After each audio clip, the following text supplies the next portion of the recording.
Salam, salam damai sejahtera. Di mana pada pagi hari ini kita masih bisa tatap muka, itu semua karena Tuhan sangat mengasihi kita. Sehingga pada pagi hari ini kita masih bisa bernapas untuk bangun pada pagi hari ini. Jadi Bapak Ibu Saudaraku, kita harus mengucap syukur di mana kita sudah dibanguni Tuhan, sehingga pada pagi ini kita bisa merenungkan kebenaran firman Tuhan. Bapak Ibu Saudaraku, sebelum kita membaca firman Tuhan, mari terlebih kita mengucap syukur. Ya Bapa kami yang baik di dalam kerajaan surga, kami mengucap syukur kepada Engkau Tuhan, di mana Tuhan Yesus Engkau telah membimbing, menuntun, menyertai, melindungi kami dari pagi, siang, sore, bahkan di malam hari tadi kami tidur nyenyak, dan pada pagi ini sudah bangun secara piat. Itu semua kami rasakan oleh tuntunan penyertaan Tuhan-Mu. Terima kasih Bapa, betapa Engkau baiknya Tuhan, di mana Bapa pada pagi hari ini Engkau telah membangun kami dengan sehat walafiat. Kami hanya bisa bersyukur atas semua kebaikan-Mu Tuhan. Baik juga Bapa, sementara lagi kami juga akan membaca bagian firman-Mu. Engkau tetap campur tangan berkarya, sehingga betul-betul Bapa kami mengerti jalan-jalan menuju kehidupan yang kekal itu. Terima kasih Bapa, haleluya buat Tuhan, amin. Shalom Bapak Ibu Saudaraku yang saya kasih di dalam nama Tuhan Yesus, salam damai sejahtera. Di mana pada pagi hari ini kita masih bisa tatap muka, itu semua karena Tuhan sangat mengasihi kita, sangat peduli kepada kita. Jadi Bapak Ibu Saudaraku yang saya kasih dalam nama Tuhan Yesus, siapakah kita yang sembah? Siapakah kita sembah? Apakah kita menyembah batu besar? Apakah kita menyembah kayu besar?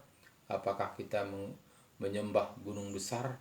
Apakah kita menyembah sungai besar? Jadi banyak kita saat ini tidak fokus kemana sebetulnya, apa sebetulnya yang kita sembah. Karena apa? Karena kita kurang yakin. Karena kita menganggap semua sepele. Karena kita menganggap itu semuanya gampang. Sehingga kita tidak mau menggali kemanakah tujuan hidup kita. Kita menganggap ini kita hidup selama-lamanya. Kita menganggap kita ini lupa akan kematian. Padahal semua Bapak Saudaraku, kita akan pergi. Semuanya kita akan mati. Tidak ada yang hidup yang kekal di dalam dunia ini. Semuanya akan berakhir. Jadi Bapak Saudaraku, jika kita tahu semuanya itu akan berakhir, bahkan tubuh kita ini kita tinggalkan, kemana kita? Kemana kita pergi? Jadi Bapak Saudaraku, kita harus berpikir mulai sekarang. Saat inilah kita pikirkan kemana arah tujuan kita. Bukan nanti, bukan ketika kita mati. Kalau kita mati, kita tidak bisa berbuat apa-apa lagi.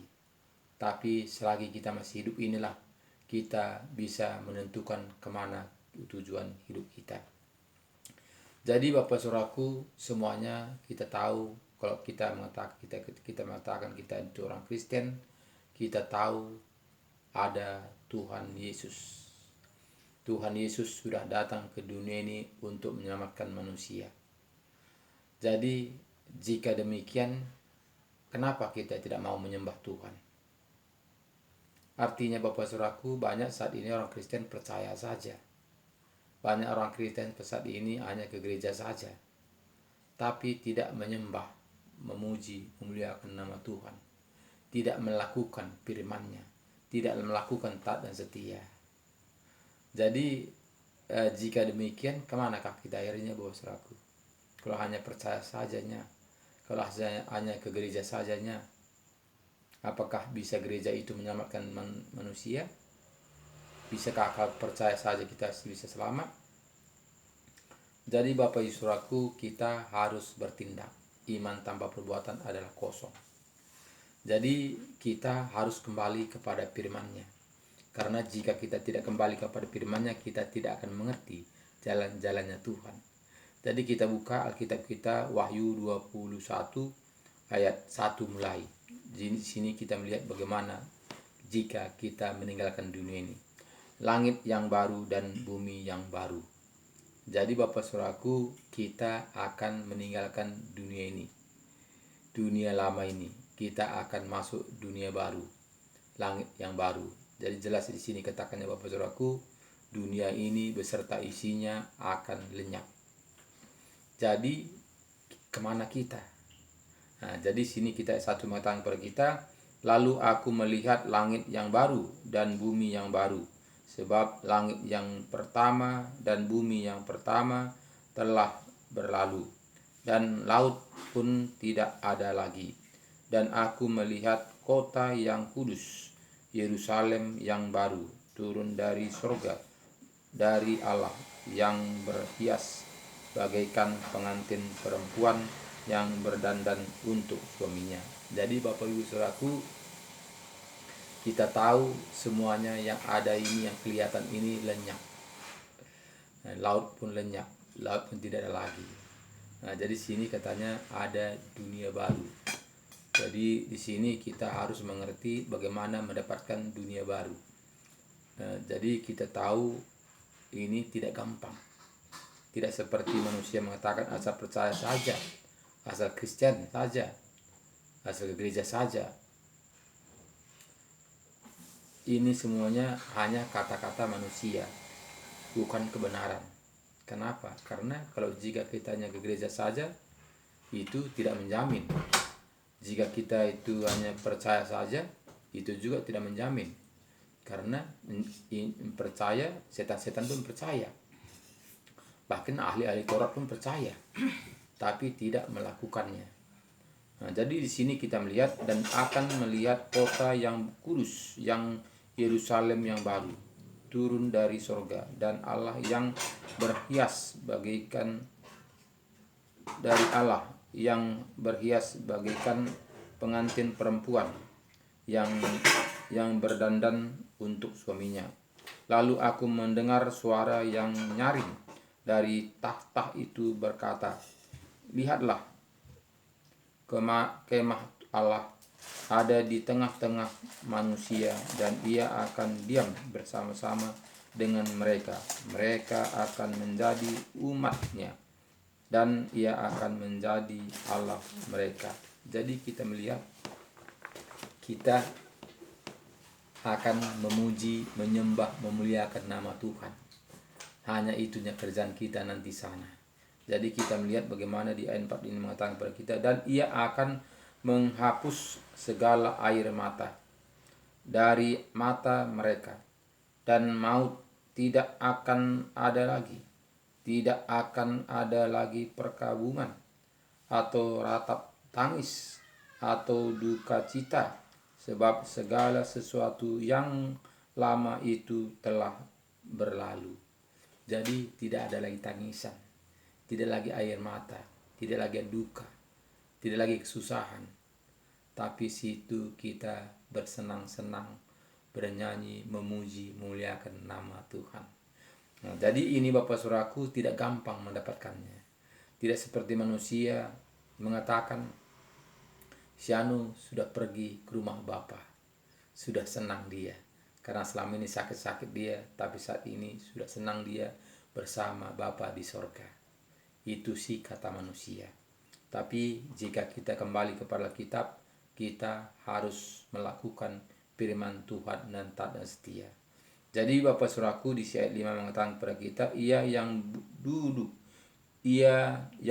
di atas tahta itu berkata, lihat, aku menjadikan segala sesuatu baru, dan firman-Nya tuliskanlah, karena segala perkataan ini adalah tepat dan benar.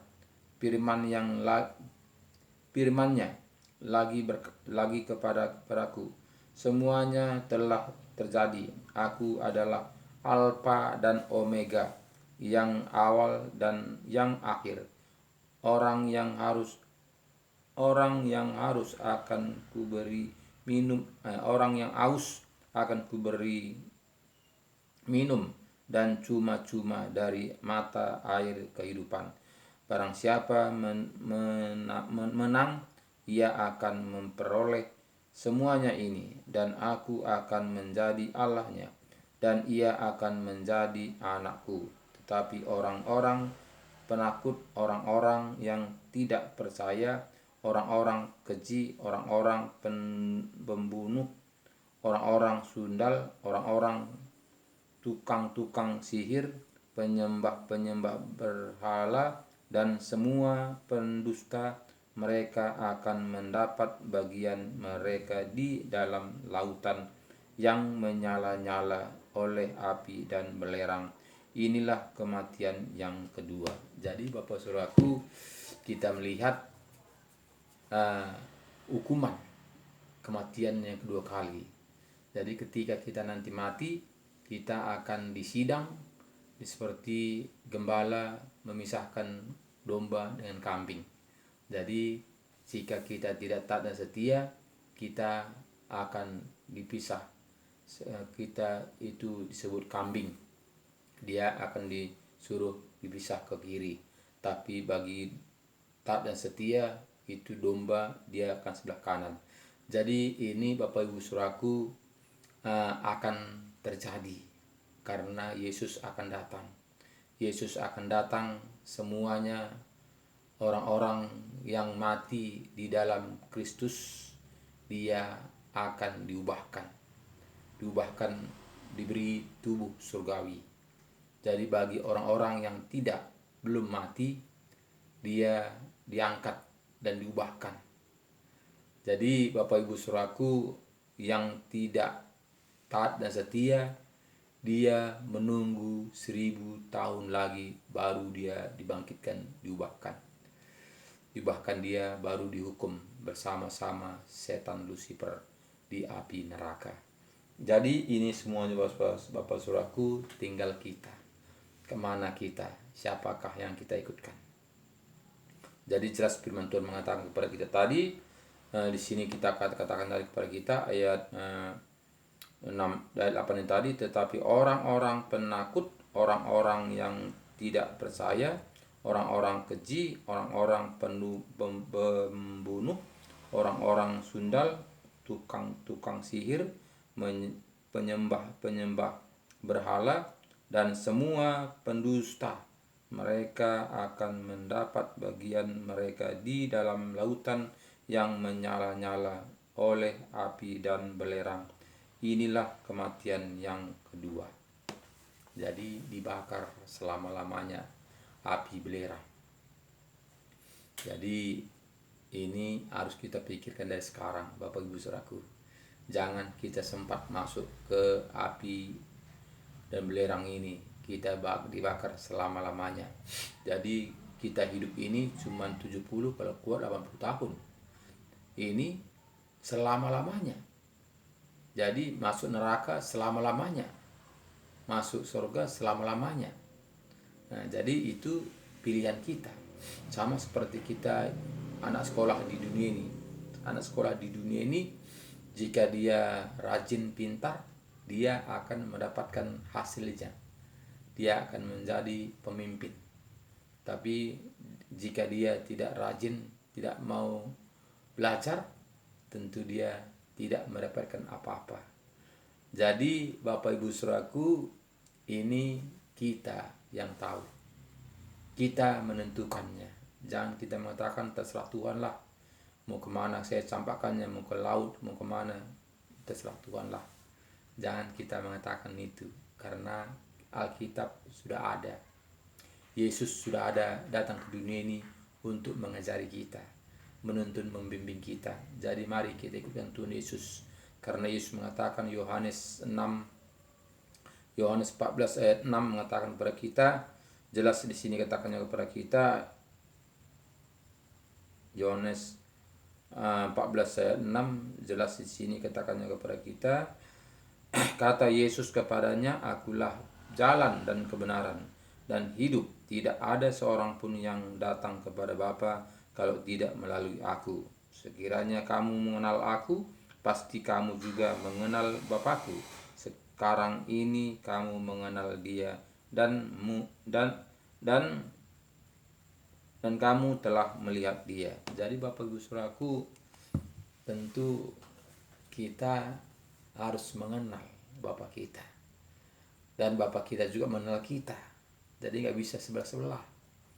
Jadi kita aja mengenal aja, itu pasti kita tidak mendapatkannya, tidak akan mendapatkan janjinya itu. Karena apa? Karena dia tidak mengenal kita. Nah, jadi harus kita mengenal Tuhan, Tuhan mengenal kita. Jadi semangat terus, kembalilah kepada Alkitab. Baca, renungkan, undang Roh Kudus masuk dalam hati kita supaya kita mengerti jalan-jalannya Tuhan. Jika kita tidak mengundang Roh Kudus, kita tidak akan mengerti. Kita membaca saja, kita tahu apa semua dalam Alkitab, tapi artinya kita tidak tahu. Karena Alkitab ini adalah tertutup. Jika tidak dibukakan rahasianya, kita tidak akan tahu. Hanya tahu sejarah, hanya tahu isi Alkitab, tapi kita tidak tahu apa artinya. Jadi mari kembali kepada Alkitab, baca, undang Roh Kudus supaya Roh Kudus menuntun membimbing kita. Terima kasih banyak. Tuhan Yesus memberkati kita. Shalom.